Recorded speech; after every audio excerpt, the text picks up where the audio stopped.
أعوذ بالله من الشيطان الرجيم.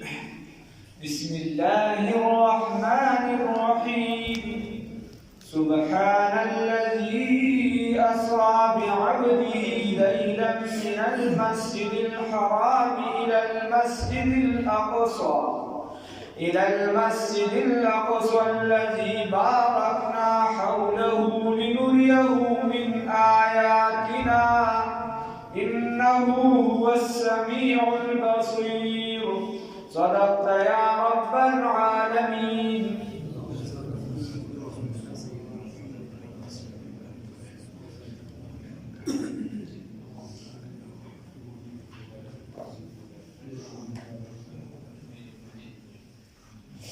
دایتا سورة بني إسرائيل ویلش. سورة بني إسرائيل پردول ویلش یا غزان دا خبری دی. خود دې په سر کې د معراج د واقعي ذکر راغلی دی. معراج واقعه دا چې د نبوت په سویم کال باندې راغلی دی. لس اقوال دی پکې خو د ټولو مجموعي د اتو روایاتو پکې دا روزي اکثریت پکې دا روزي چې دا واقعه په یو لسم کال د نبوت راغلی ده.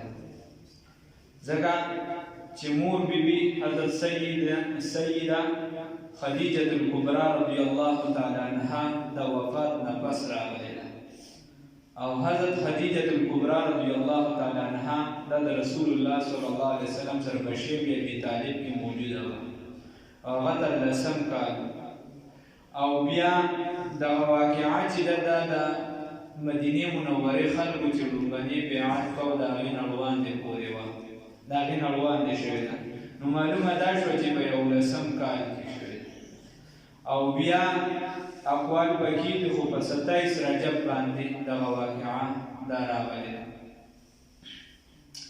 واقعه داسې وه چې رسول الله صلی الله علیه وسلم باندې چې کله تکلیفونه انتها ته ورسېده او ډېر زیات سخت شو او اخري د هغې چې کوم اخري حد و هغې پار که بس هغه سر ته ورسېده رسول الله صلی الله علیه وسلم ته خو الله عزت ورکړو د وړاندې نه خو الله یې ښودنه کوله د خلکو ته چې تاسو په تکلیف کې انتها ته ورسئ نو زه د خپل محبوب هغه ځای ته هغه انتها ته رسوم چې کوم ته د اعلی نه اعلی فرشتې نه دي رسېدلي نو رسول الله صلی الله علیه وسلم هغه ځای ته تشریف وړو چې هلته نږدې مقربې فرشتې جبرائیل امین او میکائیل علیه السلام هغې تشریف نه وړي. خیر عام خودی ته معراج واقع ویل شي څوک چې دی د بیت الله نه والا تر بیت المقدس پورې دی ته اسراء وایي او د دې نه بس واقعي ته معراج او معراج چونکې یو پوڼکی مثال دی والا پوڼکی ته ویلی شي داسې بره خبره او دغه رسول الله صلی الله علیه وسلم ام هاني یوه زنانه وه هغې کره تشریف فرماو چت سیری شو جبرائیل امین سره د فرشتو راغی هلته نه یې راپاسو بیا حبیب چې دا کوم حصه ده د کعبې مبارکې سره بار الله رب العزت د نوم بار بوځي دغه کې بیا رسول الله صلی الله علیه وسلم تشریف فرما شه سملاست او دغه ځای نه چې دی بیا د هغې هغه سفر شروع شي. ام هاني په دغه کور کې او چت چې دی دا وڅیرلی شي او رسول الله صلی الله علیه وسلم چې دی نو هغې ځای نه جبرائیل امین راپاسو.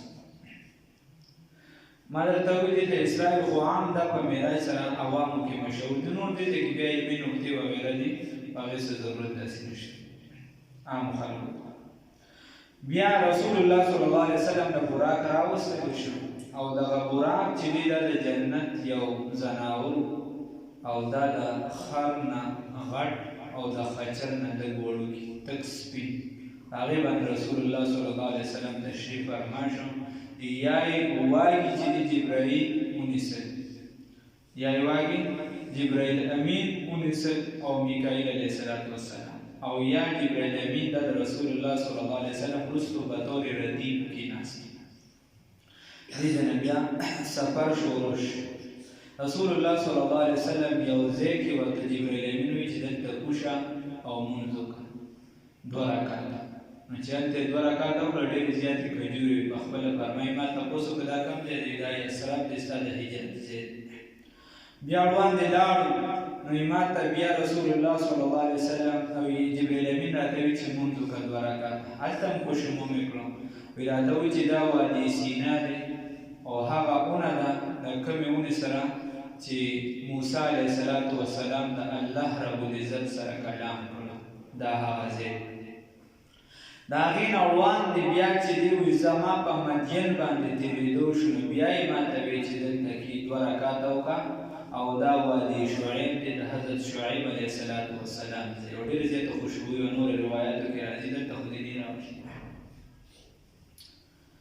بیا د دغه ځای نه چې دی بیا رسول الله صلی الله علیه وسلم روان شو او په لاره باندې بیا دوی ته چې دی مختلف مراحل راغلي دي، څه د جهنم دي، څنګه څه کیفیت دی.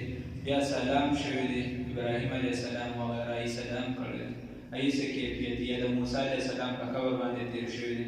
نو پکار خو دا چې تفصیلا یې ووایو، خو چونکې دا وخت داسې یا موقع داسې نو ځینې خبرې به هغې نه به نظر اړو او ځینې به مختصرا پرې ورتېرېږو. واقعیت چې پوره کړو انشاءالله العزیز دا به ټولې پوره کوو. الله رب العزت دې راته توفیق راکړي.